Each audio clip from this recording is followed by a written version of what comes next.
প্রত্যেক পয়গম্বরে আল্লাহ তাআলা একটা কবুল দোয়ার পজিশন, কবুল দোয়ার একটা পাওয়ার দিয়া দিছে। এই দোয়া পয়রা, এই দোয়াটা সে যে কোনো কাজে লাগাইতে চাইবে তার দোয়াটা ওই কাজেই লাগবে। আল্লাহর নবী বলেন সকল পয়গম্বররা ওই দোয়াটা ইস্তেমাল করেছে। সকল পয়গম্বররা বিশেষ ওই দোয়াটা দুনিয়াতে ব্যবহার করে ফেলেছি। ওগো হাবিবে কিবরিয়া নবী, তাহলে কি আপনিও কি ওই দোয়াটা ব্যবহার করে ফেলেছেন? আল্লাহর দোস্ত বলছে না, আমি এই দোয়াটা এটা আমি রিজার্ভ রেখে দিয়েছি। ময়দানে মাশরে আমি আমার এই দোয়াটা প্রয়োগ করব, এইভাবে প্রয়োগ করব যে আল্লাহ আমি আমার কোন উম্মতকে জান্নাতের বাহিরে রাইখা আমি জান্নাতে যাব না। আমার কোন উম্মত জান্নাতের বাহিরে থাকবে আর আমি নবী জান্নাতে যাব। এটা এমন দরদি পিতা হয় না, এমন দরদি মাতা হয় না, এমন দরদি ভাই হয় না, এমন দরদি বোন হয় না, এমন দরদি বন্ধু হয় না, এমন দরদি স্ত্রী হয় না, এমন দরদি স্বামী হয় না, এমন দরদি নাতি নাতনি কেউ হয় না, এমন দরদি কেউ হয় না। শুধুমাত্র মুহাম্মদুর রাসূলুল্লাহ সাল্লাল্লাহু আলাইহি ওয়াসাল্লাম হইছে। আল্লাহর নবী বলছে আমি দুনিয়াতে দোয়াটা আমি সংরক্ষণ করে রেখে দিয়েছি। যদিও আমার অনেক প্রয়োজন দেখা দিয়েছি, আমি কখনো কখনো না খেয়েছিলাম, আমি কখনো কখনো না খেয়ে থাকার কারণে আমি ক্ষুধার যন্ত্রণায় ছটফট করছিলাম। কখনো কখনো আমি তো বিভিন্ন মায়েরও খাইছিলাম। তায়েফের ময়দানে আমারে এমন ভাবে মারা হয়েছে যে আমাকে মারতে মারতে মারতে মারতে রক্তাক্ত করা হয়েছে। হাদিসের কিতাবে আছে হযরত যায়েদ ইবনে হারেসা রাদিয়াল্লাহু আনহু বলেন আমি আল্লাহর নবীর সাথে তায়েফের সফরে নবীর সাথে আমি ছিলাম। তায়েফের ছেলেরা নবীরে এমন মার দিছে, নবী আলাইহিস সালাতু ওয়াস সালাম মার খায়া অজ্ঞান হয়ে গেছে। এমন মার উম্মত নবীরে দিছে, কিন্তু নবী ওই সবেও নবীজি বদদুয়া করে নাই। জিবরাইল আলাইহিস সালাম নবী আলাইহিস সালাতু ওয়াস সালামের কাছে হাজির হইছে। আল্লাহর নবী মুহাম্মদুর রাসূলুল্লাহ সাল্লাল্লাহু আলাইহি ওয়াসাল্লামের খেদমতে হাজির হয়ে বলছে ওগো আল্লাহর দোস্ত, এই তায়েফবাসী আপনার উপরে জুলুম করেছে। খামাখা আপনি পুত পবিত্র মানুষ, আপনি তাদেরকে কোনো উত্তেজিতমূলক কিছুই বলেন নাই, শুধুই বলেছেন লা ইলাহা ইল্লাল্লাহ পড়ো, এতে সফল কাম হবে, তোমরা সফলতা পাবা। উলাইকা আলা হুদাম মির রাব্বিহিম ওয়া উলাইকা হুমুল মুফলিহুন। আল্লাহ বলেন আলিফ লাম মিম যালিকাল কিতাব লা রাইবা ফীহি হুদাল লিল মুত্তাকিন الذين يؤمنون بالغيب ويقيمون الصلاة ومما رزقناهم ينفقون والذين يؤمنون بما أنزل إليك وما أنزل من قبلك وبالآخرة هم يوقنون। এই সব আলোচনা আল্লাহ কইরা তারপরে বলেন উলাইকা আলা হুদাম মির রাব্বিহিম উলাইকা আলা হুদাম মির রাব্বিহিম ওয়া উলাইকা হুমুল মুফলিহুন। এই যা কিছু আমি আলোচনা করলাম, এই আলোচনা শুনা যারা আমার উপর ঈমান আনছে এরা হেদায়েত প্রাপ্ত দল। এই হেদায়েত প্রাপ্ত দল সফল হবে, তারা এই হেদায়েত প্রাপ্ত হবে। শুধু হেদায়েত প্রাপ্ত হবে না, তারা পথ প্রদর্শক হবে। শুধু পথ প্রদর্শক হবে না, তারা জমিনের জন্য তারা খুঁটি হয়ে জমিনে জীবিত থাকবে। এই সমস্ত মানুষ মৃত্যুর সাথে সাথে আমার জান্নাতের মেহমান হয়ে যাবি। সুবহানাল্লাহ বলেন, সুবহানাল্লাহ। কোরআন ও হাদিসের নিসবতে, ইসলাম ধর্মের নিসবতে, ওলামা হযরতদের সোহবতে কৃষ্ণপুর জামে মসজিদ ও মাদ্রাসার ছাত্র ছাত্রীদের বার্ষিক পুরস্কার বিতরণ উপলক্ষে ইসলামী মহাসম্মেলনে আল্লাহ তাআলা আমাদেরকে আসবার এবং বসবার তৌফিক দান করছেন এবং আল্লাহর জন্য অস্থায়ী গড়ে ইমানি আমলি তারাক্কির জন্য আল্লাহ তাআলা আমাদেরকে আসবার এবং বসবার তৌফিক দান করছেন। এই জন্য আল্লাহর দরবারে শুকরিয়া আদায় করি, কালিমাতু শুকুর পড়ি, জবান ছেড়ে ভক্তি বড়ে সমস্বরে একসাথে এক বাক্যে সর্বোচ্চ আওয়াজে সকলে জবান ছেড়ে দিয়ে শুকরিয়া আদায় করি, বলুন আলহামদুলিল্লাহ। আমার পূর্বে আপনাদের সামনে উপমহাদেশের প্রখ্যাত আলেম দ্বীন ওস্তাদুল উলামা হযরতুল আল্লামা আল্লামা নুরুল হক সাহেব হাফিজাহুল্লাহ আপনাদের সামনে গুরুত্বপূর্ণ দামি দামি নসিহত পেশ করেছেন। এরপরেই আমি আপনাদের সামনে বসেছি, আল্লাহর কালামের বরকতি সূরার বরকতি আয়াত আপনাদের সামনে তেলাওয়াত করেছি। পাশাপাশি নবী আলাইহিস সালাতু ওয়াস সালামের বরকতি হাদিসও আপনাদের সামনে পেশ করেছি। আল্লাহ আল্লাহর দোস্তকে ভালোবাসেন, আল্লাহ নিজে আল্লাহর দোস্তকে ভালোবাসেন। আল্লাহর দোস্তকে যারা ভালোবাসবেন আল্লাহ তাআলা বলেন আমি তাদের জিন্দেগীর গুনাহ মাফ করে দেব। যারা আমার দোস্তকে ভালোবাসবে, আমার দোস্তের পথ মত যারা অনুকরণ করব, আমি এদেরকে নিজ জিম্মায় আমার জান্নাতে পৌঁছায় দিব। এটা আল্লাহ তাআলার কথা। আল্লাহ তাআলা আল্লাহর দোস্তকে দুনিয়াতে প্রেরণ করেছেন। আল্লাহ তাআলা আল্লাহর দোস্তকে দিয়ে দ্বীনি কাজ নিয়েছেন, ধর্মের কাজ নিয়েছেন। নবী আলাইহিস সালাতু ওয়াস সালামের 63 বছরের জিন্দেগিতে গোটা জিন্দেগিটার দিকে লক্ষ্য করলে দেখা যায় তিনি দ্বীনি কাজ আঞ্জাম দিয়েছেন। নবুয়তের আগের যে জিন্দেগিটা 40 বছরের জিন্দেগিতে তিনি জনসেবামূলক কাজ করেছেন। 40 বছরই যখন তিনি নবুয়ত প্রাপ্ত হলেন, তারপর থেকে তিনি ধর্মের লাইনে এমন কাজ করে গেছেন যেই কাজ পূর্বে কেউ করেনি, পরেও কেউ করতে পারবে না। এমন কাজ আল্লাহ তাআলা আল্লাহর দোস্তের মাধ্যমে করবার তৌফিক দিয়েছেন। আল্লাহর দোস্তকে কারা ভালোবাসবেন? যারা আল্লাহর জান্নাত পেতে চায় তারাই আল্লাহর দোস্তকে ভালোবাসবে। আল্লাহর দোস্তকে ভালোবাসতে পারা এটা তো গনিমতের ব্যাপার। নবীজি যে কাজ করবেন ওই কাজ যদি কেউ করতে পারে তাহলে বুঝবেন সে ভাগ্যবান। নবী যে কাজ করছে ওই কাজ সে করে। নবী যে কাজ করে নেই ওই কাজ যে করে না সে হলো ভাগ্যবান মানুষ। নবী যে আমলগুলো করছে এই আমলগুলো যারা করবে ময়দানে মাহশরে আল্লাহ তাআলা তাদেরকে আল্লাহর আরশে আজিমের নিচে আল্লাহ তাআলা জায়গা দিবে। আল্লাহ তাআলা আল্লাহর দোস্তকে ভালোবাসি।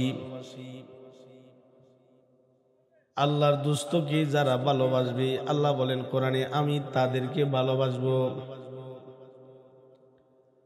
আল্লাহর দোস্তকে যদি কেউ ভালোবাসে তাহলে ও বান্দা ও বান্দিকে আল্লাহ ভালোবাসবে। আওয়াজ করে জোরে বলেন কে ভালোবাসবে? জবানটা ছাড়েন, জোরে বলেন কে ভালোবাসবে? কত মানুষের ভালোবাসার জীবনে কুড়াইছেন, কিন্তু আল্লাহর ভালোবাসাটা কোরআনের ফিকির আমাদের ভিতরে নাই। যদি কেউ হায়াতে আল্লাহর ভালোবাসাটা যদি হাসিল করতে চায় তাহলে তার জন্য ছোট আমল সে যেন মুহাম্মদুর রাসূলুল্লাহকে ভালোবাসি। যে মুহাম্মদুর রাসূলুল্লাহ সাল্লাল্লাহু আলাইহি ওয়াসাল্লামকে যে ভালোবাসবি ও বান্দা ও বান্দিকে আল্লাহ তাআলা নিজ ভালোবাসা ও বান্দাকে দান করবি। সুবহানাল্লাহ। দোনো হাত উপরে উঠান। ওয়াজের ময়দানে বইও যদি সুবহানাল্লাহ মুখ দিয়ে না আয় তো গানের ময়দানে হইব। দোনো হাত উপরে উঠান। আপনারা আল্লাহওয়ালা মানুষ, জবান ছেড়ে জোরে বলেন সুবহানাল্লাহ, আওয়াজ করে বলেন আলহামদুলিল্লাহ। জবানটা ছাড়েন, এমন করেন কেন? এটা কত আর সিপাইয়া রাখবেন? জোরে কন সুবহানাল্লাহ, জোরে কন, জোরে বলেন আলহামদুলিল্লাহ। সর্বোচ্চ আওয়াজে বলেন আল্লাহু আকবার, আরো জোরে বলেন আল্লাহু আকবার। পড়েন লা ইলাহা ইল্লাল্লাহ, আরো জোরে বলেন লা ইলাহা ইল্লাল্লাহ। হাত নামান। 1 ঘন্টা সময় চাই, বেশি নেব না। কয়টা বাজে? 10টা 7, 11টা 7 শেষ। 1 ঘন্টা আল্লাহরে দিবেন, আল্লাহরে দিবেন। রাজি আছেন? খুব মনোযোগ সহকারে শুনেন, এতে আপনার আমার ইলিম বাড়বে, আর ইলিম বাড়লে পরে আমলের জজবা তৈরি হবে।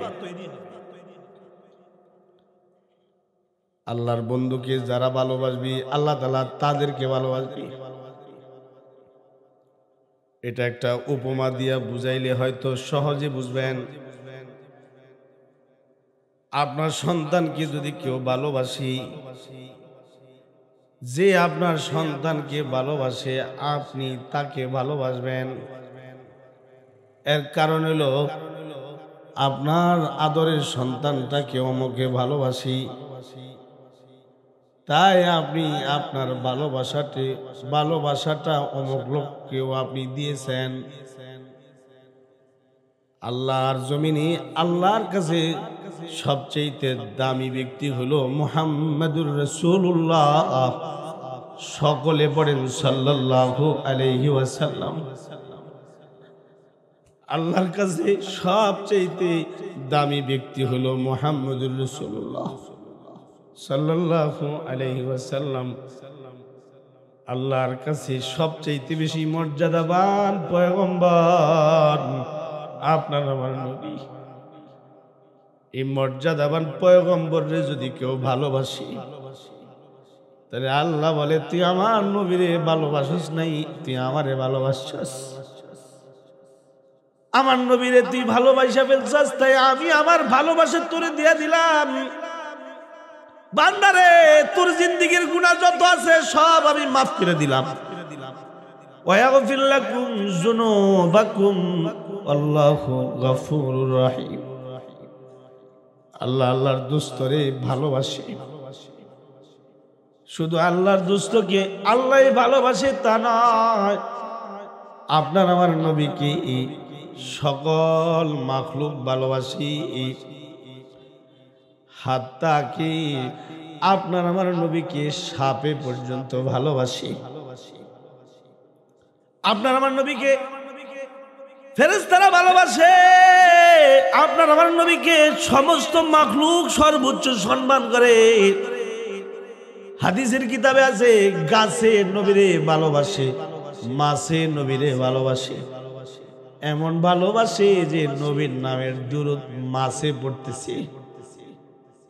নবী আলাইহিস সালাতু ওয়াস সালামকে মাছে মুহাব্বত করে। ওয়াকিয়াতের মধ্যে লেখা হয় উম্মত হইয়া নবীরে ভালোবাসতে পারি নাই। নবী যে কাজ করছে ওই কাজ আমি করতে পারি না, অথচ আশিকে রাসূল দাবি করি। এটা হলো ধোঁকাবাজ বাবা, ধোঁকাবাজ। নবীকে যদি কেউ ভালোবাসে তাহলে নবী যা করছে সে তাই করবে। এটা আল্লাহ বলে মা আতাকুমুর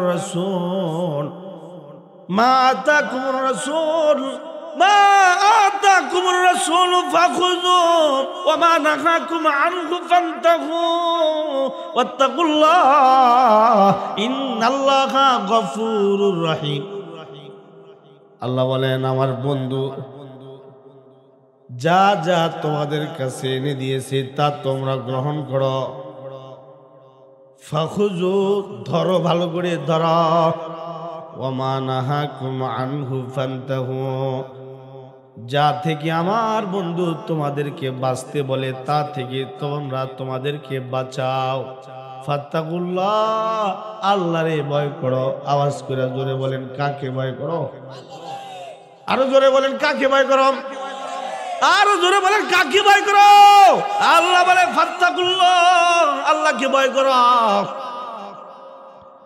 ভয়ের ব্যাপারটা যখন এসে গেছি তাহলে একটু বলতে হয়, আমরা তো ভয় পাই দেখে দেখে ভয় পাই, দেখে ভয় পাই, দেখলে ভয় পাই, না দেখলে ভয় পাই না। এটা হলো বনি আদমের একটা আদত। তবে হ্যাঁ, বনি আদম কখনো কখনো না দেখা জিনিস কেউ ভয় পায়, যেমন জিন ভূত দেখে নাই কিন্তু ভয় পায়। আল্লাহ বলেন, আমাকে তোমরা দেখতে পারবা না কিন্তু আমার ভয় দিলে রাখো। আমার ভয় যদি তোমরা দিলে রাখো তাহলে তোমরা দামি হয়ে যাইবা। আমার ভয় যাদের দিলে থাকবি তাদের মর্যাদা বাড়বি। আমার ভয় যাদের দিলে থাকবি তাদের উপরে আমার রহমত নাজিল হবি। আমার ভয় যার দিলে থাকবি সে গুনাহ থেকে বেঁচে যাবি। আমার ভয় যার দিলে থাকবি সে আমার জান্নাতের মালিক হয়ে যাবি। সুবহানাল্লাহ। আল্লাহর রাসূলকে আল্লাহ তাআলা দুনিয়া পাঠাইছে, আল্লাহর নবীকে যে ভালোবাসবি তার মর্যাদা বাড়বে। এই নবীকে সবাই ভালোবাসে, কুল কায়নাত মাখলুক ভালোবাসে, মাছে ভালোবাসে, গাছে ভালোবাসে। হায় হায়, উম্মত হয়ে নবীর ভালোবাসতে পারলাম না। তবে আপনাদের কথা বলতেছি না, আপনারা নবীর ভালোবাসা 100 দিলে রাখছেন। মাদ্রাসার জিম্মাদার হুজুর আমাকে বলেছেন, এই যে কৃষ্ণাপুর জামে মসজিদ ও মাদ্রাসা, এই মাদ্রাসাটা আপনারা নবীর ভালোবাসা দিলে আছে দেখে আপনারা মাদ্রাসাটা কায়েম করেছেন। নবীর হায়াতে মাদ্রাসা কায়েম করছি।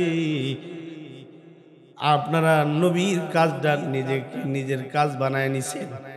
হ্যাঁ, যারা নবীর কাজ নিজের কাজ মনে করবি, পয়গম্বর আরবি সরকারে দো আলম নবী যে কাজ করছে, এই কাজ যদি কেউ নিজের বেলায় করে তাহলে আল্লাহ তাআলা ও বান্দাকে মাফ করে জান্নাত দান করবে। আওয়াজ করে জোরে পড়েন সুবহানাল্লাহ, জোরে পড়েন। নবী আলাইহিস সালাম তাহাজ্জুদ পড়ছি, কেউ যদি বলে আমিও তাহাজ্জুদ পড়ব, আপনাদের বিবেকে কি বলে, সে জান্নাতে যাবে না জাহান্নামে যাবে? নবী আলাইহিস সালাম আল্লাহর কোরআন পড়ছে, কোন বান্দা কোন বান্দি যদি বলে আমিও আল্লাহর কোরআন পড়ব, তাহলে ওই বান্দা জাহান্নামে যাবে না। কোন আল্লাহর বান্দা যদি বলে আমার নবী 5 ওয়াক্ত নামাজ পড়ছে, পাশাপাশি আরো 5 ওয়াক্ত নামাজ অতিরিক্ত পড়ছে, আমিও তা পড়ব, তাহলে ও বান্দা বান্দি জাহান্নামে যাবে না। আল্লাহর নবী হাবিবে কিবরিয়া নবী মুহাম্মদুর রাসূলুল্লাহ সাল্লাল্লাহু আলাইহি ওয়াসাল্লাম, উনি মাহে রমজানের রোজা রেখেছি। প্রতি মাসে 3টা রোজা তিনি রাখতেন, প্রতি সপ্তাহে 2টা রোজা আল্লাহর দুস্থ রাখতেন। যদি কোনো মত বলে আমি প্রতি সপ্তাহে 2 রোজা রাখবো, মাসে 3 রোজা রাখবো, আর মাহে রমজান যেটা আল্লাহর পক্ষ থেকে আল্লাহ ফরজ করে দিয়েছে ওই মাসে রোজা রাখবো, যদি কেউ রাখে তাহলে আল্লাহর ওই বান্দাকে আল্লাহ তাআলা জান্নাত দান করবেন। সুবহানাল্লাহ, জোরে পড়েন। আমি বুঝাইতে চাইছিলাম যে কথাটা সেটাই বলতেছি। আল্লাহ নবীকে ভালোবাসি, এই ভালোবাসাটাই যদি কেউ পেতে চায় তাহলে সে যেন নবীকে মহাব্বত করে। নবীর মহাব্বত আল্লাহর জান্নাতে যাওয়ার আলামত। নবীরে তো সবাই মহাব্বত করি, এক কথা। 2 নাম্বার কথা হলো নবীজি যা যা করছে তা তা করবি। নবীর হায়াতে নবী আলাইহিস সালাম আল্লাহকে সন্তুষ্ট করার জন্য যত আমল করছে, ওই সব আমলগুলো যারা করবে বাবা, তারা নবীর আশেক, নবীর পূর্ণ অনুসরণ অনুকরণকারী। কারণ নবীজি মাদ্রাসা বানাইছে, আপনারাও আল্লাহর জন্য মাদ্রাসা বানাইছেন। নবীজি মুক্তব বানাইছে, নবীর মুক্তবে সাহাবীরা পড়তো। নবীর মাদ্রাসায় আবু হুরায়রা রাদিয়াল্লাহু আনহু সহ, আব্দুল্লাহ ইবনে মাসউদ রাদিয়াল্লাহু আনহু সহ, হযরত ইবনে আব্বাস রাদিয়াল্লাহু আনহু, ইবনে ওমর রাদিয়াল্লাহু আনহু, আব্দুল্লাহ ইবনে মাসউদ রাদিয়াল্লাহু আনহু, অসংখ্য সাহাবীরা নবীর মাদ্রাসায় পড়তো। এই সব ছাত্রগুলা ভাগ্যবানদের ভিতরে শামিল হয়েছিল। নবীর মাদ্রাসায় তারা পড়েছে। তারা যেমন ইলম হাসিল করেছে, ইলমের পাশাপাশি তারা আমলের বেলায় সর্বোচ্চ ভূমিকা রেখেছি। কারণ নবী যেমন আমল করছে, নবীর সাহাবীরা ওরকম আমলকারী ছিল। যার কারণে আল্লাহর সব বান্দাদেরকে আল্লাহ তাআলা দুনিয়াতেই ক্ষমার ঘোষণা করে দিছি। সুবহানাল্লাহ। নবী আলাইহিস সালাতু ওয়াস সালামকে ভালোবাসতেই হবে। আমরা নবীর উম্মত, আমরা যদি নবীরে ভালোবাসি তাহলে আমাদের বহু লাভ হবে। এর প্রথম লাভ হলো আমরা আল্লাহর ভালোবাসা পাবো। আওয়াজ করে জোরে বলেন, নবীরে ভালোবাসলে কার ভালোবাসা পাবো? আরো জোরে বলেন, কার ভালোবাসা পাবো? যেমন সিদ্দিক আকবর রাদিয়াল্লাহু আনহু উম্মতের মধ্যে শ্রেষ্ঠ ব্যক্তি। শুধু এই উম্মতের মধ্যে শ্রেষ্ঠ ব্যক্তি না, হযরত আদম আলাইহিস সালাতু ওয়াস সালাম থেকে নিয়ে আমাদের নবী পর্যন্ত যত যত পয়গম্বর দুনিয়ায় এসেছে, সব পয়গম্বরের উম্মতের আমল যদি এক পাল্লা রাখা হয়, আমাদের নবী মুহাম্মদুর রাসূলুল্লাহ সাল্লাল্লাহু আলাইহি ওয়াসাল্লামের উম্মত আবু বকর রাদিয়াল্লাহু আনহুর আমল যদি অপর পাল্লা রাখা হয়, তাহলে হযরত আবু বকর রাদিয়াল্লাহু আনহুর আমলের পাল্লা আল্লাহর কাছে ভারী হয়ে যাবে। সুবহানাল্লাহ। আস্তে কইছেন, জোরে বলেন সুবহানাল্লাহ, জোরে বলেন। আপনারা কি আমার লোক রাগ করছেন নাকি? তো বইলেও দি সুবহানাল্লাহ বলানো যায় না, বিষয়টা বুঝলাম না। হ্যাঁ, এইটা তো আল্লাহর জন্যে মজলিস, আল্লাহ পাওয়ার মজলিস। মাছ ধরছেননি কখনো জানি না। কেউ যদি মাছ ধরতে যায় তাহলে সে মাছ ধরার জায়গায় যে মাছই ধরে, অন্য কিছু করে না। এটা আমার জীবনে আমি করছি। মাদ্রাসা বন্ধ হয়েছে, বাড়িতে আসছি, ছোট ছিলাম, কয়েকজনে মিলে খেলতেছি, এমন সময় দেখলাম কয়েকজনে মাছ ধরতেছে, মাছ দিয়া পাতিল ভরে লাইতেছে। আমি কই রাগ খেলা, এখন মাছ ধরবো আগে। তো মাছওয়ালার যদি মাছ দেখলে যদি নেশা লাগে, তাহলে আবেদ সুবহানাল্লাহ আলহামদুলিল্লাহ না পড়ে কি থাকতে পারে?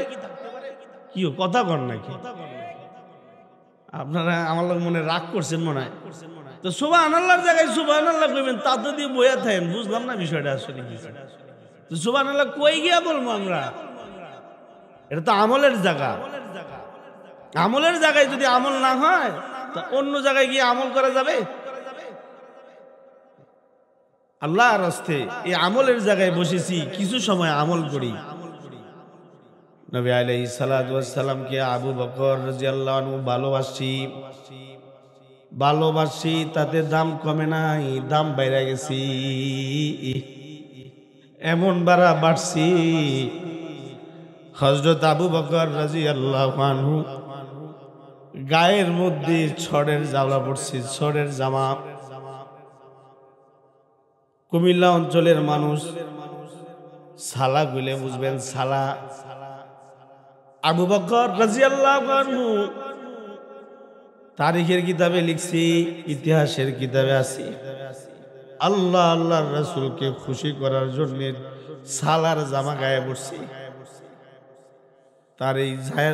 তার এই জামা তার গায়ে দেখা আল্লাহ তাআলার কাছে এমন মায়া লাগছে, আল্লাহ তাআলা জিবরাইলকে ডাইকা বলে, জিবরাইল, হায়াতুস সাহাবা কিতাবের নাম, কিতাবে লিখছে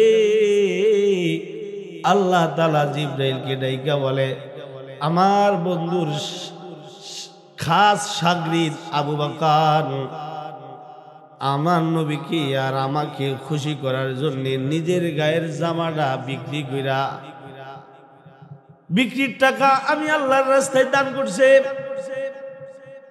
আর অল্প কিছু টাকা দিয়া সালা কিনা ওই সালা দিয়া জামা গায়ে দিছে। জিবরাইল রে, আমার বান্দা আমার নবীরে খুশি করতে চায়, আমার বান্দা আমারে খুশি করবার চায়, তাই সালার জামা গায়ে দিয়েছি, চড়ের জামা গায়ে দিয়েছি। তাহলে আমিও তোমাদের গায়ে এই ড্রেসটা দেখতে চাই। আবু বকর রাদিয়াল্লাহু আনহু যে জামা গায়ে দিছে ওরকম জামা আমি সকল ফেরেশতার গায়ে দেখবার চাই। জিবরাইল আমিন আল্লাহর নির্দেশে হযরত আবু বকরের রাদিয়াল্লাহু আনহুর গায়ে যে চড়ের জামা ছিল অনুরূপ চড়ের জামা সকল ফেরেশতারা গায়ে দিয়া সারিবদ্ধভাবে দাঁড়াইছি। আল্লাহ তাআলা জিবরাইলকে বলে, জিবরাইল আমার কাছে এখন ভালো লাগতেছি, কারণ আমার বান্দা যখন আমার নবীরে এতই ভালোবাসি তখন ওরকম ভালোবাসার মানুষের পোশাকটা আমার ফেরেশতাদের গায়ে থাকবে, এটাও আমার কাছে ভালো লাগে। সুবহানাল্লাহ পড়েন, সুবহানাল্লাহ।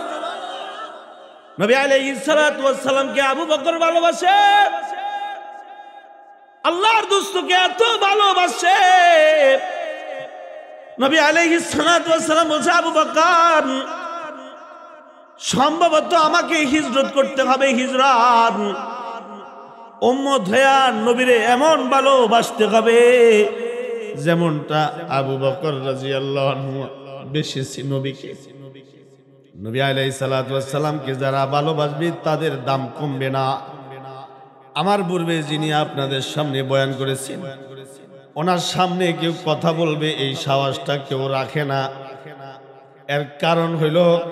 এর কারণ হলো তিনি আশিকে রাসূল, এর কারণ হলো তিনি নবীরে বেশি ভালোবাসে। তিনার সামনে দাঁড়ায়া কিংবা তিনার সামনে বৈশাখ কথা বলার যোগ্যতা কারো থাকে না। এর কারণ হলো তিনি কালা কালা রাসূলুল্লাহি সাল্লাল্লাহু আলাইহি ওয়াসাল্লাম পড়ে এবং পড়াইতেছি।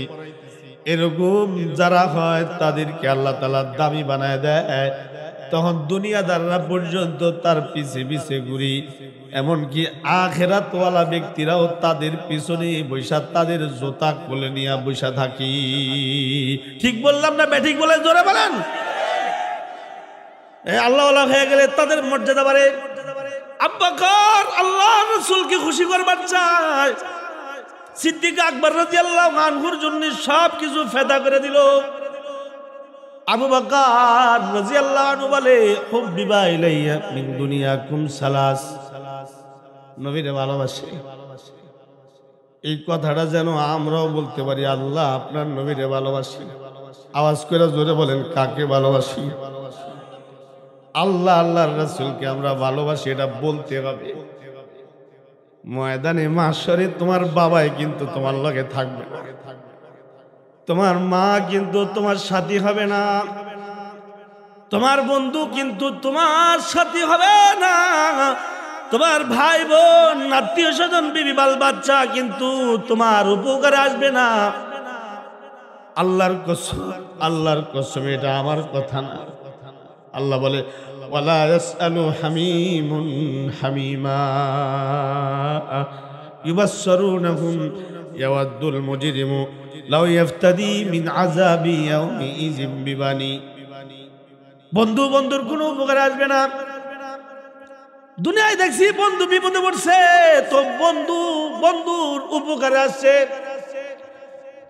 দুনিয়ায় দেখছি সন্তান বিপদে পড়ছে, মা বাবা সন্তানের উপকারে এসেছে। এটা যেমন দেখেছি তার বিপরীতও দেখেছি। সন্তান বিপদে পড়ে গেছে, বাবাকে বলা হয়েছে আপনার সন্তান তো অ্যাক্সিডেন্ট করেছে, জাহান্নামে যাক। আমি এটা জানি না, ওর কোনো কথা আমাকে শোনাবি না। এর কারণ হইল সন্তান পিতারে কষ্ট দিয়েছে। এমন কষ্ট দিছে। এবার সন্তানের দুর্ঘটনার সংবাদ বাবার কানে আসার পরেও বাবাই বলে আমার কাছে তার কথা বলবি না।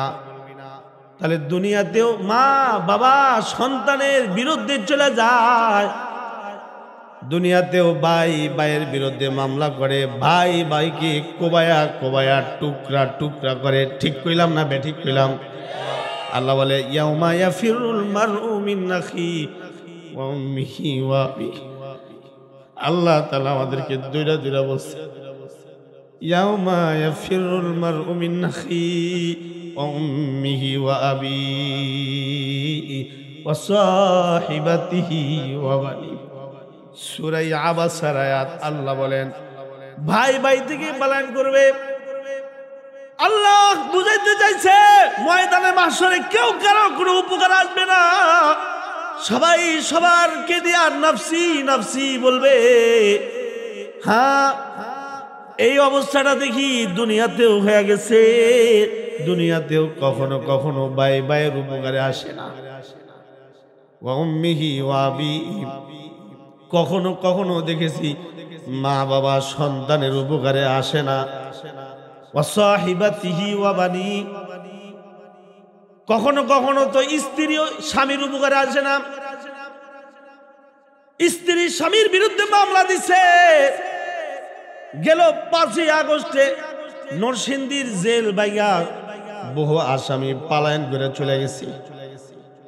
একটা আসামি এমন ছিল যে সে পালায়ন করে নেই, সে তার জায়গার মধ্যেই বসে আছি। অন্য ব্যক্তি যারা ছিল তারা এসে জিজ্ঞাসা করছে, আল্লাহর বান্দা তুই কেন গেলি না, তুই কেন পালালি না, কোন দিনে সে তোরে পালাইতে দিল না? সে বলে আমি আমার স্ত্রীর মামলায় আমি জেলে ঢুকেছি, স্ত্রী মামলা দিয়া আমারে জেলে ঢুকাইছি। জেল ভাঙছে ঠিক আছে, অন্য অন্য আসামিরা পালাইছে ঠিক আছে, এই জেলের ভিতরে যত যত আসামি ছিল শুধু আমি ছাড়া অন্য সব আসামিরা ভিন্ন ভিন্ন মামলায় জেলে ঢুকলো, আমি আমার স্ত্রীর মামলায় জেলে ঢুকছি। এখন জেল ভাঙছে, সবাই গেছি। বাড়িতে যিনি আমার লগে থাকবো, আমি যার লগে থাকবো, সে নিজে আমারে মামলা দিছে, আমি যাইলে এখন কার কাছে গিয়ে থাকবো? আমার স্ত্রী আমার নামে মামলা দিয়া আমারে জেলে ঢুকাইছি, বাড়িতে যাইলে তো স্ত্রী জায়গা দিবে না, তাই আমি এখন সুফি সব সেই গেছি সুফি, আমি যাইলাম না, আমি জেলের খানার মধ্যেই আছি। তার মানে দুনিয়াতে কখনো কখনো অসাহিবাতিহি ওয়া বানিন, দুনিয়াতে কখনো কখনো স্বামী স্ত্রীকে পরিহার করে, স্ত্রী স্বামীকে পরিহার করে। ওয়াবানি ওয়াবানি, সন্তান পিতামাতাকে পরিহার করে, পিতামাতা সন্তানকে ত্যায্য করে। ও বাবা ভাই, আল্লাহর রাসূল মুহাম্মদুর রাসূলুল্লাহ সাল্লাল্লাহু আলাইহি ওয়াসাল্লাম বলে নাই কোন উম্মত আমি ত্যায্য করে দিলাম। যত যত পয়গম্বর দুনিয়ায় এসেছে সব পয়গম্বরদেরকে আল্লাহ তাআলা বিশেষ একটা দোয়া দান করছে। এই দোয়াটা সে যে কোনো কাজে প্রয়োগ করবে, এই দোয়াটা ওই কাজের জন্য কবুল হয়ে যাবে। লিকুল্লি নাবিয়িন দাওয়াতুন মুস্তাজাবাতুন, প্রত্যেক পয়গম্বরে আল্লাহ তাআলা একটা কবুল দোয়ার পজিশন, কবুল দোয়ার একটা পাওয়ার দিয়া দিছে। এই দোয়া পয়রা, এই দোয়াটা সে যে কোনো কাজে লাগাইতে চাইবে তার দোয়াটা ওই কাজেই লাগবে। আল্লাহর নবী ওগো হাবিবে কিবরিয়া নবী, তাহলে কি আপনিও কি ওই দোয়াটা ব্যবহার করে ফেলেছেন? আল্লাহর দোস্ত বলছে না, আমি এই দোয়াটা এটা আমি রিজার্ভ রেখে দিয়েছি, ময়দানে মাহশরে আমি আমার এই দোয়াটা প্রয়োগ করব। এইভাবে প্রয়োগ করব যে আল্লাহ আমি আমার কোন উম্মতকে জান্নাতের বাহিরে রেখে আমি জান্নাতে যাব না, আমার কোন উম্মত জান্নাতের বাহিরে থাকবে আর আমি নবী জান্নাতে যাব। এটা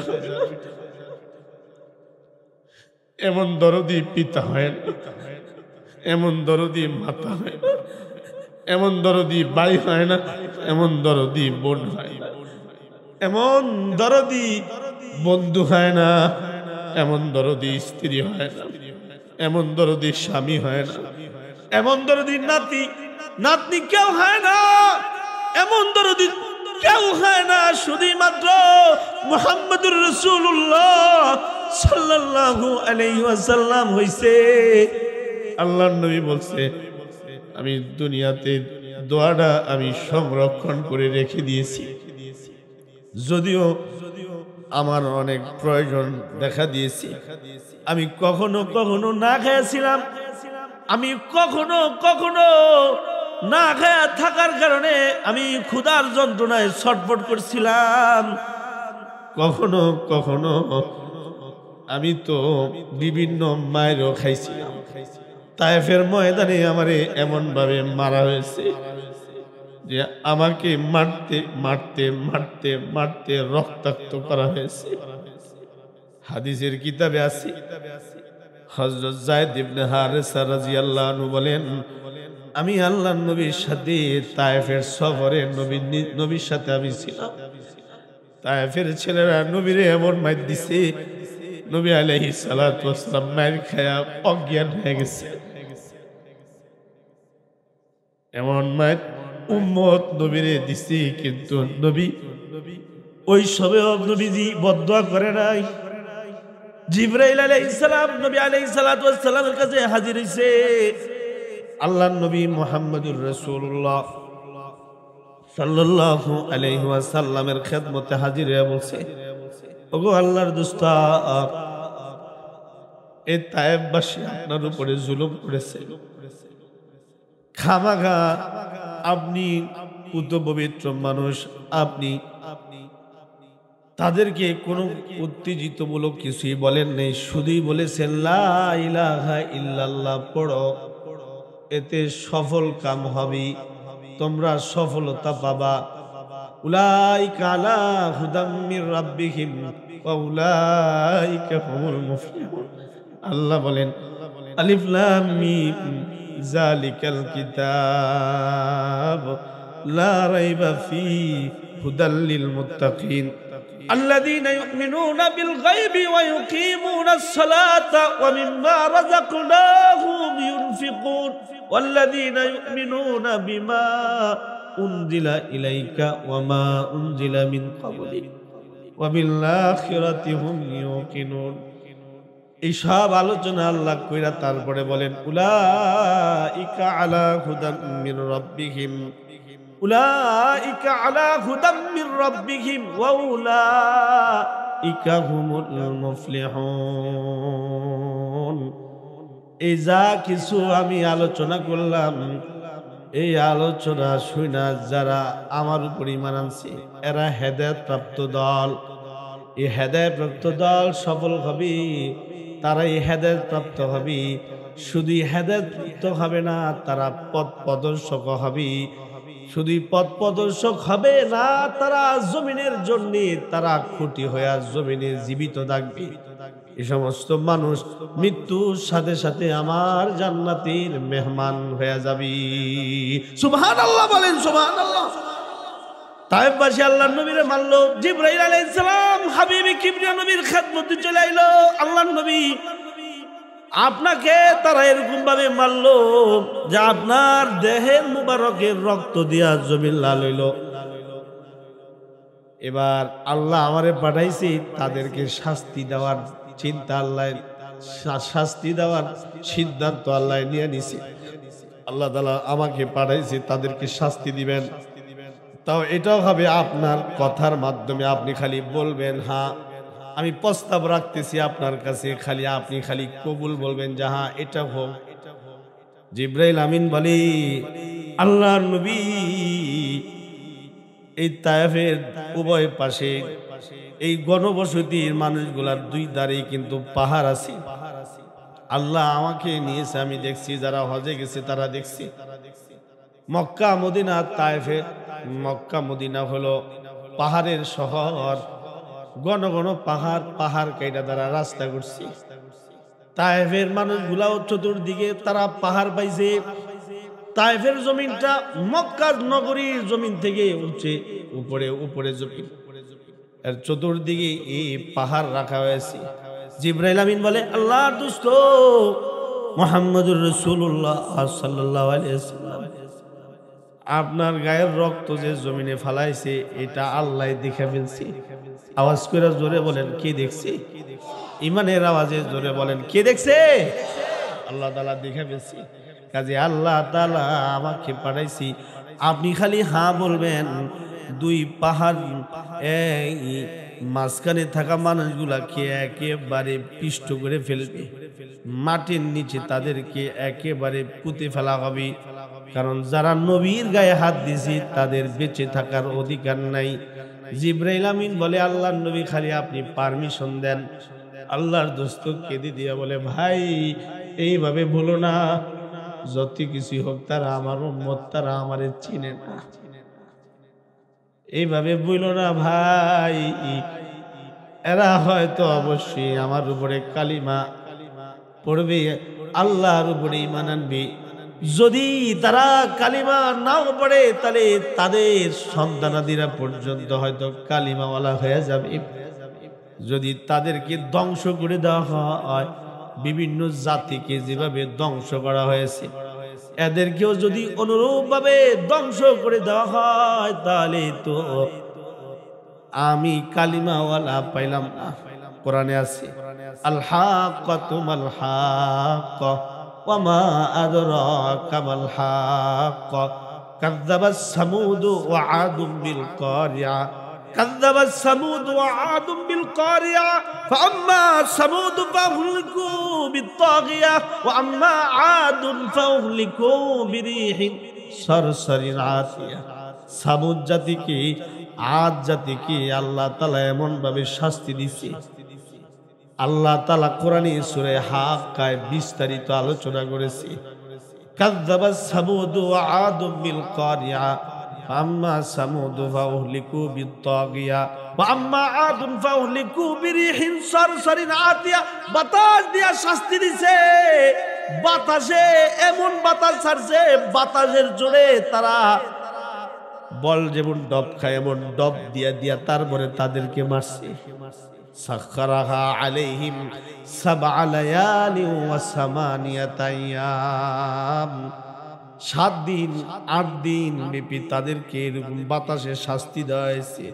হুসুমান ফাতারাল কওমা ফিহা সারআ কান্নাহুম আজাজু নাখলিন খাবিয়া ফাহাল তারা লাহুম মিন বাকিয়া ওয়াজা ফিরআউনু ওয়া মান ক্বাবলাহু ওয়াল মুতাফিকাতু বিল খাতিয়া ফাআসাউ রাসূলা রাব্বিহিম ফাআখাযাহুম আখযাতার রাবিয়া ইন্না লাম্মা তাগাল মাউ হামালনাকুম ফিল জারিয়া লিনাজআলাহা লাকুম তাযকিরাতাও ওয়া তা'iয়াহা উযুনু ওয়াইয়া।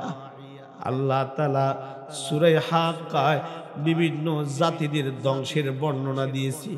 অন্য অন্য সূরায় আল্লাহ তাআলা বিভিন্ন জাতিগোষ্ঠীর ধ্বংসের বর্ণনা দিয়েছি। আপনার আমার নবী খায় কিন্তু বদদুয়া করে না। জিবরাইল আমিন প্রস্তাব রাখি, নবী বলে, না না এমনটা বলো না ভাই, এমনটা বলো না, মারলে তো আবার উম্মতি আমারে মারছে।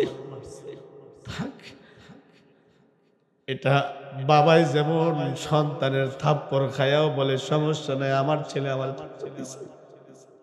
বাবা সে তার মনকে বুঝায় যে আমার পোলায় আমারে থাপ্পড় দিছে।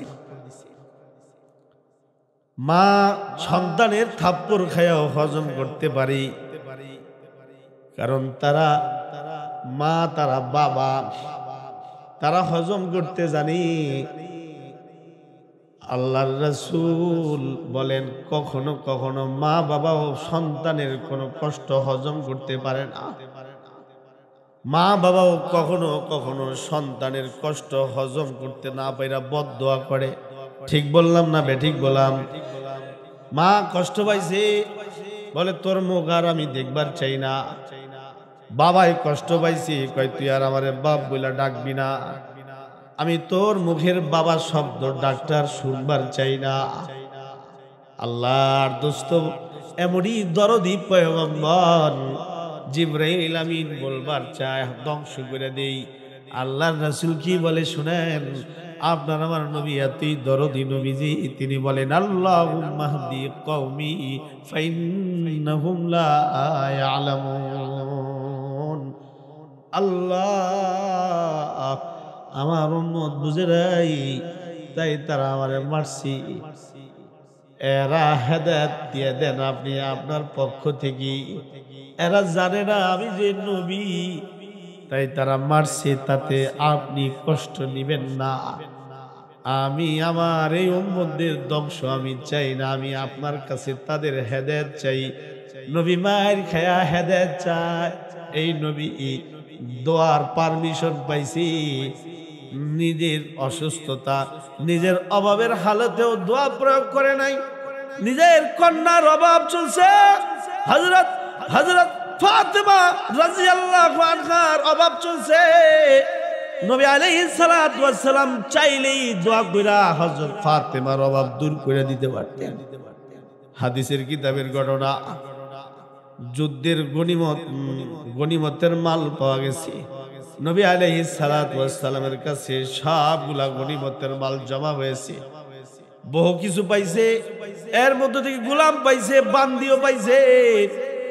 আল্লাহর রাসূল মুহাম্মদুর রাসূলুল্লাহ সাল্লাল্লাহু আলাইহি ওয়াসাল্লাম এগুলোকে সাহাবীদের মধ্যে বন্টন করে দিতেছে।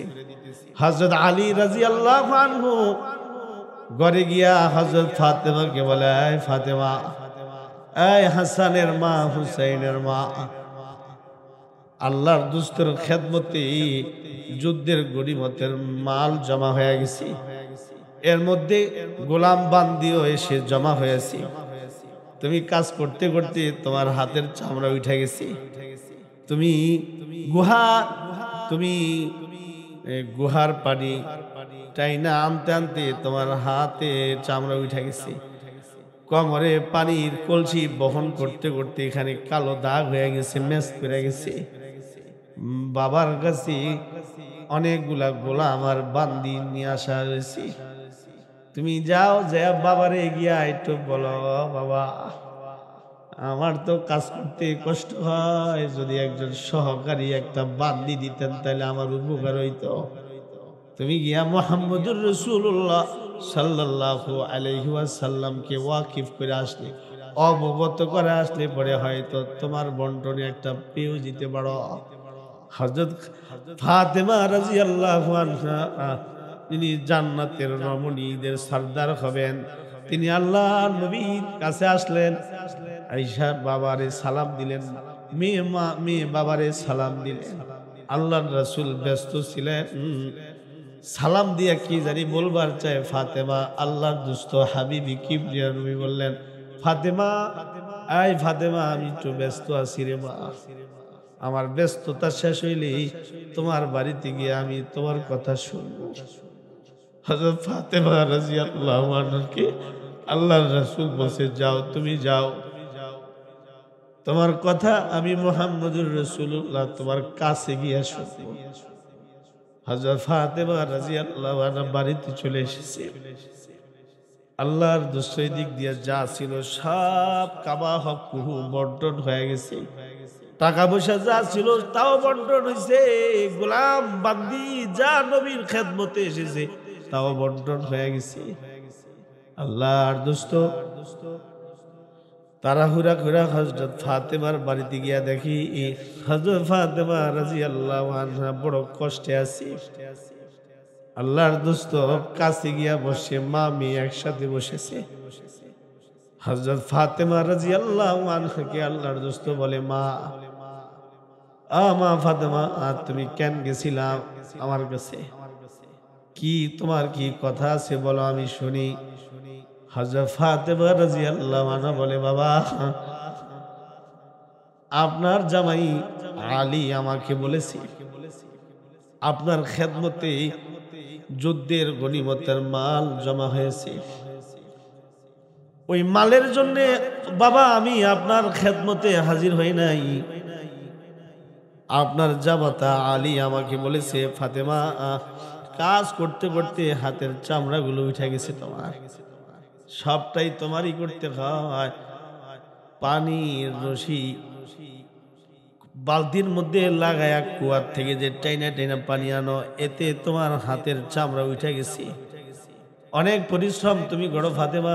আল্লাহর নবীর কাছে অনেকগুলা বান্দি, অনেকগুলা খাদেম জমা হয়েছে, যা আল্লাহর রাসূল এরই মধ্যে বর্ণন করা শুরু করবে।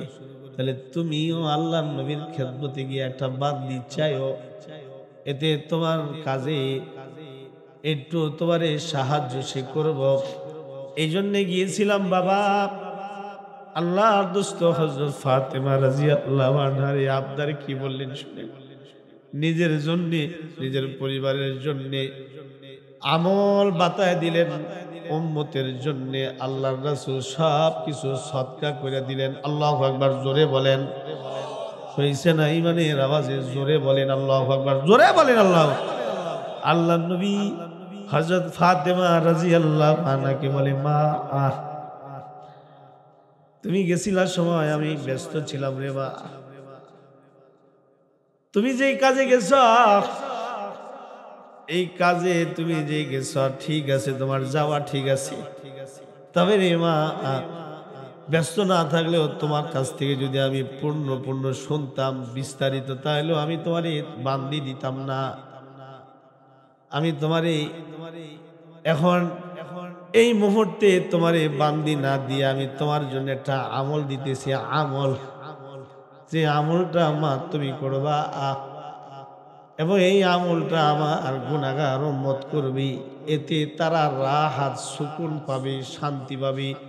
যত কষ্টই হোক না কেন, আমল যদি বান্দা করে, আমল যদি বান্দি করে, আমার উম্মতরা যদি আমলটা করতে পারে রে মা, তাহলে সে যত পরিশ্রমের কাজই করুক না কেন, তার পরিশ্রমটা তার জন্যে শান্তিদায়ক হবে।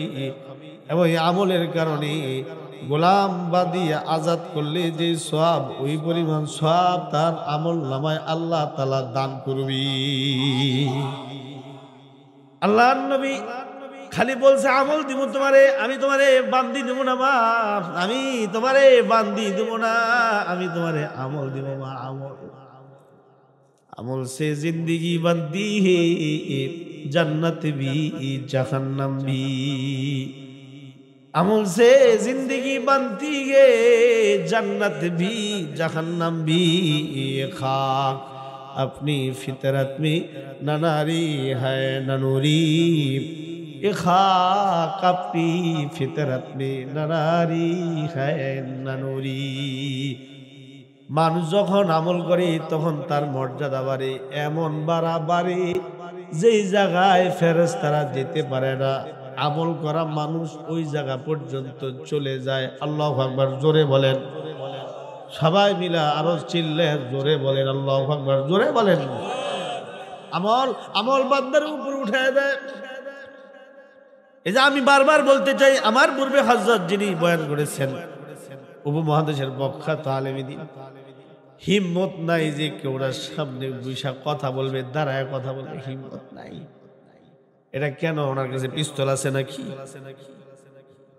উনি থাবর দিব নাকি? না না না, এটা হলো ওনার আমলের একটা প্রভাব সবার মধ্যে পড়ছে। কারণ এই আল্লাহর বান্দা এমন আমল করি যে আমল আমাদের মধ্যে নাই। আমল বেশি, আল্লাহর কাছে মর্যাদা বেশি।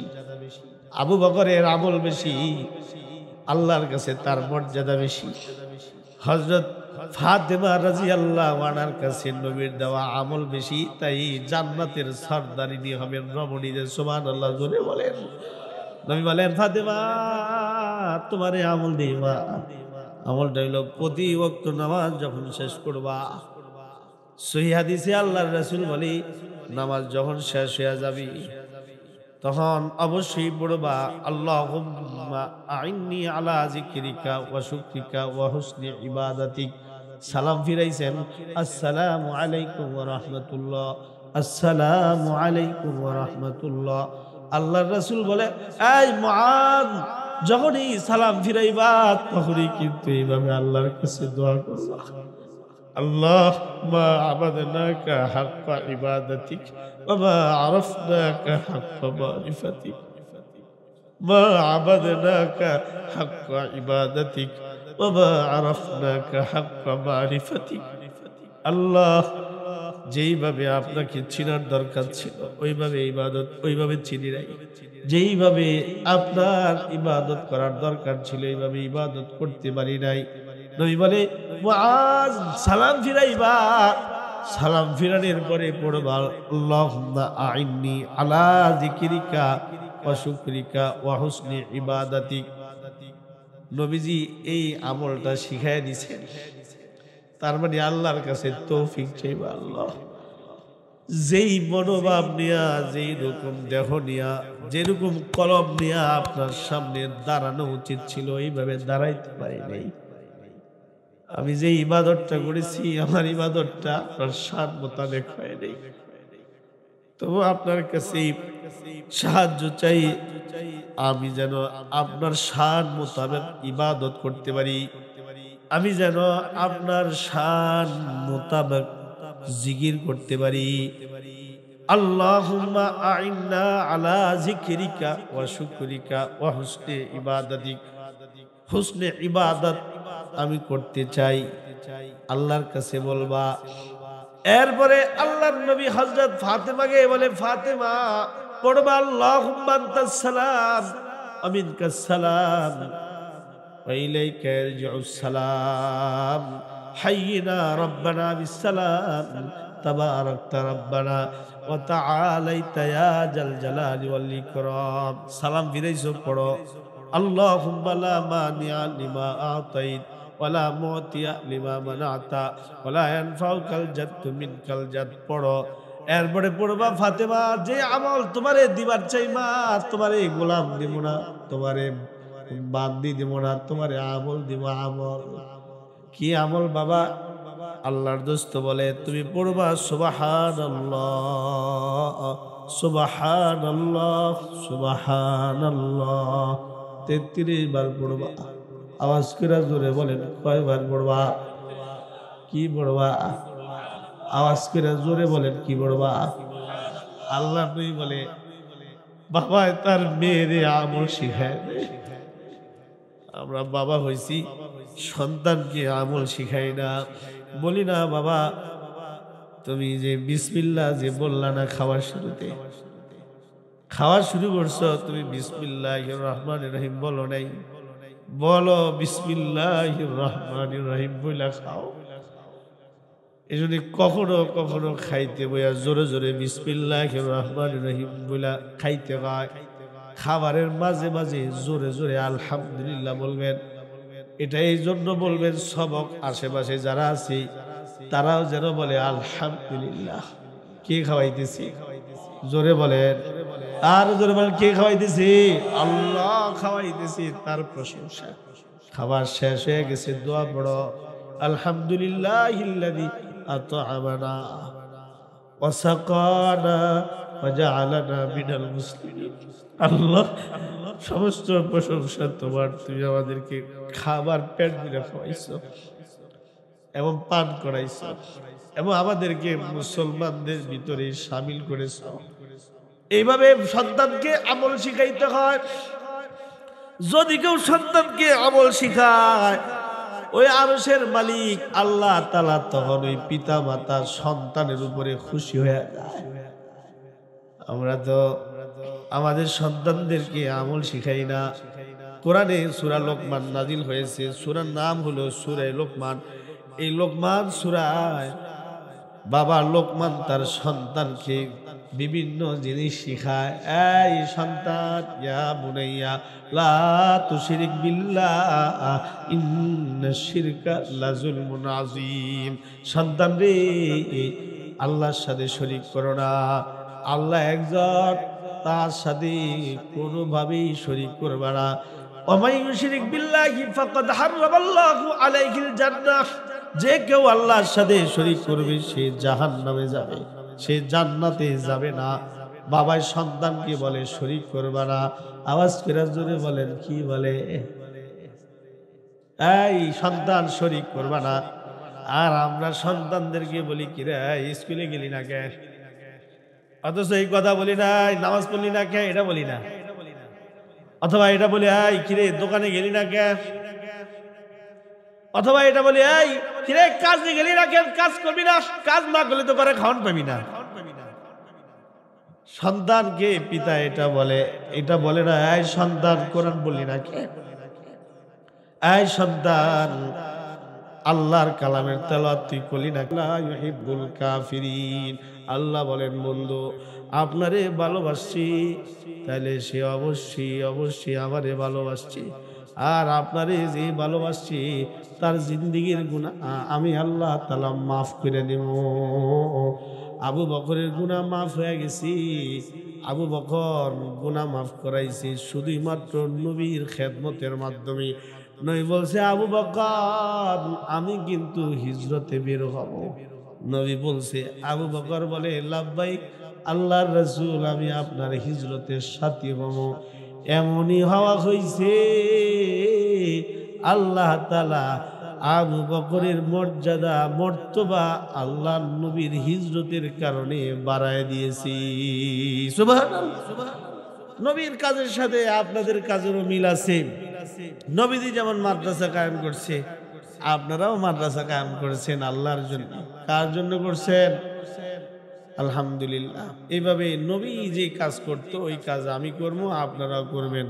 মরণ পর্যন্ত নবীর কাজের নকল করব। রাজি আছেন না ইনশাআল্লাহ? আমি তো কোনো এক জায়গায় বলছি আমি আমার হযরতের নকল করি, যদি আমি মুহাম্মদুর রাসূলুল্লাহ সাল্লাল্লাহু আলাইহি ওয়াসাল্লামকে যদি পাইতাম তাহলে আমি আমার নবীর নকল করতাম।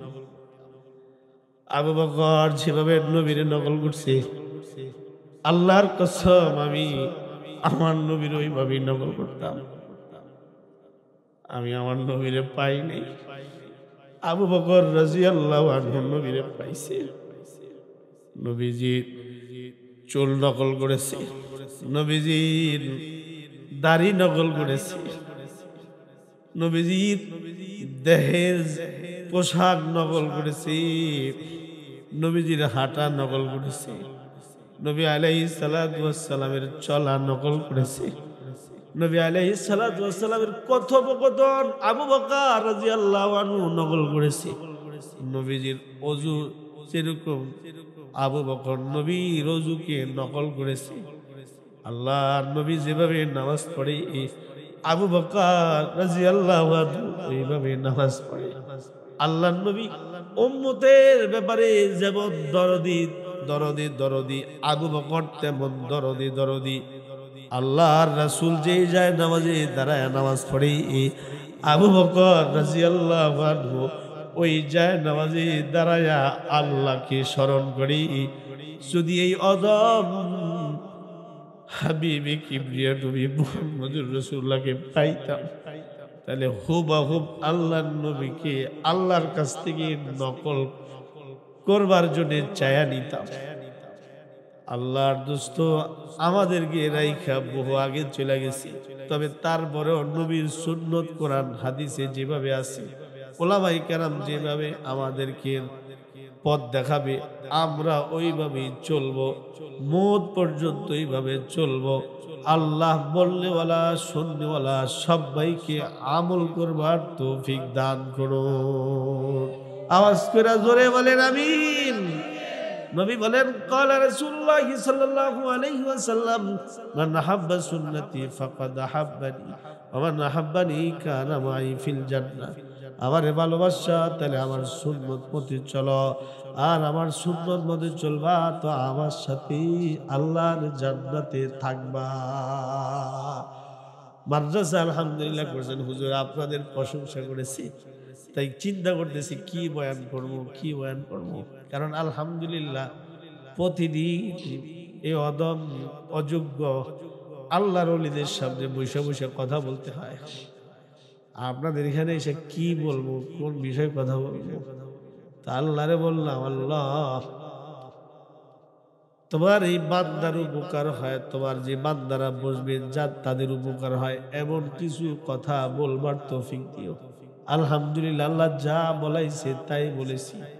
আল্লাহর রাসূলের জন্য প্রস্তুতি নিতে হবে, সুন্নতের আমল শুরু করতে হবে।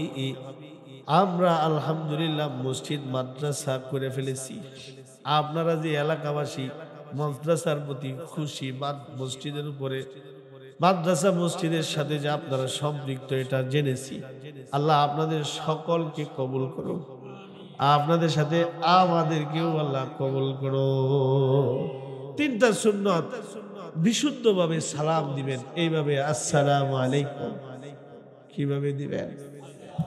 আওয়াজ করে জোরে দেন সবাই, কিভাবে দিবেন? আপনারা বলতে পারেন ডাকাতে এসে সালামি গাইতে না? মিয়া তোমার বয়স কত হয়েছে, তুমি আমার সালামি গাও? বলতে পারেন আপনারা আলহামদুলিল্লাহ। আমি এর মধ্যে জানছি আপনারা অনেক শিক্ষায় শিক্ষিত, মাশাআল্লাহ। না সালাম আপনাদের ভুল হয় না, মাঝে মধ্যে আমাদের ভুল হয়ে যায় আর কি, আপনাদের সাথে মুজাকারা করতেছি। কারণ অনেক সময় এই সালামটাই অনেকে দেয় অশুদ্ধভাবে দেয়, শুদ্ধভাবে না। বলে কি আসসালামু আলাইকুম, বলে আসসালামু আলাইকুম, কিংবা বলে আসসালামু আলাইকুম, মনে হয় যে পাইলে আরে মারবো। এইভাবে অনেকেই দেয়। ঠিক কইলাম না? ঠিক কইলাম না? নবীর সুন্নত, এখানে অনেকে কেঁদেছে নবীর কথা শুনে। তাহলে এই মজলিসে বসে সুন্নতের আমল যদি আমরা মস্ক করায় যাই তাহলে আল্লাহ খুশি হবে।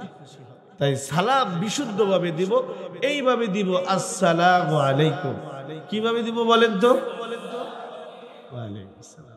এভাবে দিবেন, আসসালামু আলাইকুম। জবাব দিবেন ওয়া আলাইকুমুস সালাম। আইনের উচ্চারণ করবেন সুন্দর করে, ওয়া আলাইকুমুস সালাম। মনে থাকবে তো ইনশাআল্লাহ? সব ভালো কাজ ডান দিক থেকে করবেন। সব ভালো কাজ কোন দিক থেকে করবেন? ডান দিক থেকে করবেন। সব ভালো কাজ ডান দিক থেকে করবেন। নিম্নমানের কাজ বাম হাতে করবেন। জুতা স্যান্ডেল পায়ে, জুতা স্যান্ডেল বাম হাতে ধরবেন, ডান হাতে না। নাক পরিষ্কার করবেন বাম হাতে, ডান হাতে না। বাথরুমের জরুরত সারবেন কোন হাতে? ডান হাতে। কোন হাতে? বাম হাতে সারবেন। সব কাজের শুরু দিয়ে বিসমিল্লাহ বলবেন। সব কাজের শুরু দিয়ে কি বলবেন? বিসমিল্লাহির রহমানির রহিম।